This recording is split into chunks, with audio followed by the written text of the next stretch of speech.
What's up, everybody? Welcome to a brand new episode of MUT Tips. I am your host, Sean Taylor from the Made Up Theater, and let's jump into today's topic, the game of Foursquare. The game of Foursquare is a short-form improv game where typically 4 performers get on stage and assemble a square formation, and the 2 people closest to the stage, or more downstage, get a suggestion of a location. So, for example, it might be performer A and performer B. The host will shout out, rotate left or right. So suppose they say rotate left. And at that point, performer B is still on stage, but now performer C comes in and they get a new suggestion, and so on and so forth until we get 4 different scenes with these 4 different performers. So for example, if the suggestion was for performer A and B forest, they would jump into a scene set in a forest or however they're inspired. And then the host might say rotate left, and performer B stays on stage with performer C, and maybe their location is ice cream parlor. They jump into a scene now in that location or in that environment. Performer B is in 2 different scenes, the forest scene as well as the ice cream parlor scene, but this person is typically playing different characters. So this is a game that I think translates really well to the online realm. Playing this on Zoom is easily done. It just requires a few modifications, and let me get into a few of those. So when you're playing this game on Zoom, the cool thing is it looks like Foursquare. When you have 4 people on stage, they do form a square layout.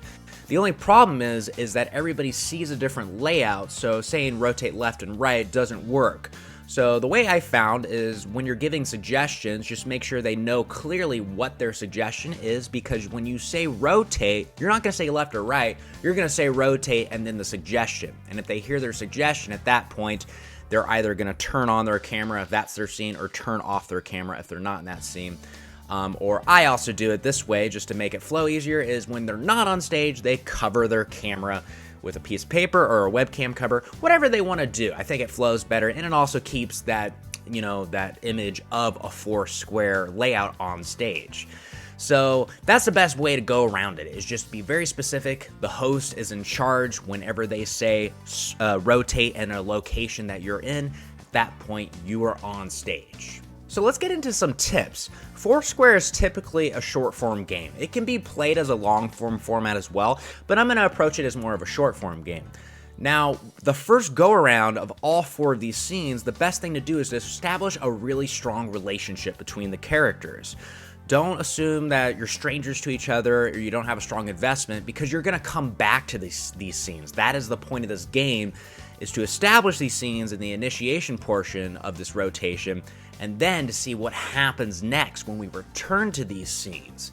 So have a really strong relationship, go for a family or like a romantic relationship, or a relationship between enemies or friends, anything like that, something strong and something passionate, And I don't mean that in terms of like romance. I mean, you guys have an investment in each other, okay? You want something from the other person. That is going to make it much easier when you return back to these scenes. The next thing is Foursquare is a short form game, which means the scenes aren't meant to go on for long. We're going to return to these scenes at least probably 3 times, if not more. And the thing about it is, it's best to just jump into the middle of a moment, because you don't have a lot of time. It's like people channel surfing on the TV. You need to catch their attention immediately. So rather than starting at the beginning of a relationship of just like 2 characters interacting for the first time, oh, hey, how are you? What are you doing? What are you eating today at this restaurant that I'm meeting you at for the first time? It's better to just jump into the middle of some moment, jump into the deep end. So if the suggestion is like rock climbing, for example, rather than start at like the base of the mountain about to go up the rock, start literally in the middle, because then you get to deal with something right now. Like maybe one of the characters starts to have like motion sickness, or like their fear of heights is starting to set in. And now, rather than dealing with just like kind of a more neutral emotional state at the bottom of the mountain, we can deal with just like the present now, a big moment. And the cool thing is now, like, once the scene, concludes with that rotate moment, when we return back to it, something new will happen. And what I mean by that is, ideally, when you return to scenes, time should pass. We don't want to see when we return to these scenes, like, literally the next moment. Like, if a scene ended with, hey, let's go to the baseball game, If we return back to that scene, it shouldn't be like, All right, let's go. Let's get in the car and go. It's like literally that's taking place like a second after the previous scene, so no time has passed. So always like progress time so that we can get to a new moment. So for example, a good way to think about this is cause and effect. If scene 1 was set around the suggestion of a wedding, and maybe like the groom walked in to like see the bride before the wedding, and the bride's like, oh no, this is bad luck, you shouldn't be in here. And you know, they have a little interaction. When we return to that scene after a few rotations, time should pass, and we want to like see maybe a payoff to this setup, right? Cause and effect. If the cause was the groom came in and saw the bride before the wedding and there's bad luck involved, maybe in the second scene we should see this bad luck start to take place. Like maybe they're at the altar together and something bad happens, you know? Like, or maybe there's a continuation of bad luck. Like maybe they accidentally break a window, or they accidentally walk under a ladder or something. Or we just see the payoff of the previous scene where, yeah, something bad happens. Like, I don't know, a void in hell opens up and demons start coming out, or bats start flying everywhere. Those are just like some examples, but we want to like take the previous scene and let it affect the next scene. It's like snowball effect, right? Because this happened, now this happens. And then we would return to that scene later.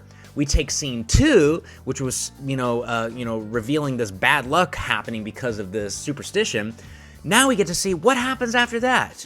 Are they confronted with even worse circumstances around bad luck? You know, the sky's the limit, but ultimately we want to progress the scene and just find new moments, because these scenes only will last like 15, 20 seconds maybe, so let's get to the point. And typically as this game progresses, the rotation should come quicker. Like towards the end of the game, I think with short form, it's best to just amp up the game and just maybe you call rotate after like a few like words or sentences. Like maybe after 5 seconds now, we're calling rotate and just jumping into, again, in the middle of a moment, because maybe the scene is only gonna be 5 seconds. And that's something that helps amp up the energy and brings it to that culmination, that big pop. You know, where the performers on stage are frantically having to jump in to progressive moments of these interesting little stories. That's the fun of this game. Treating it as a short form game is it causes you to have to commit to even just a 5-second moment. So play around with that. Play around with progressing and just kind of having to like jump into like a 5-second scene after we've established the setup of the relationship and the circumstances. And now we just kind of keep returning to these moments, maybe few times, who knows? Play around with it. There's a lot of fun to be had with the game of Foursquare. And ladies and gentlemen, thank you so much for checking out this video of MUT Tips. I really appreciate it. If you enjoyed the video, like it down below or comment with a question you would like addressed in a future video. I'd love to hear it. We have mailbag segments, so sometimes I'll answer a few questions at a time, so let me know. Also, subscribe on YouTube. It's a great way to help support the theater during these trying times. We also do have online shows. Go to madeuptheater.com if you want to check those out.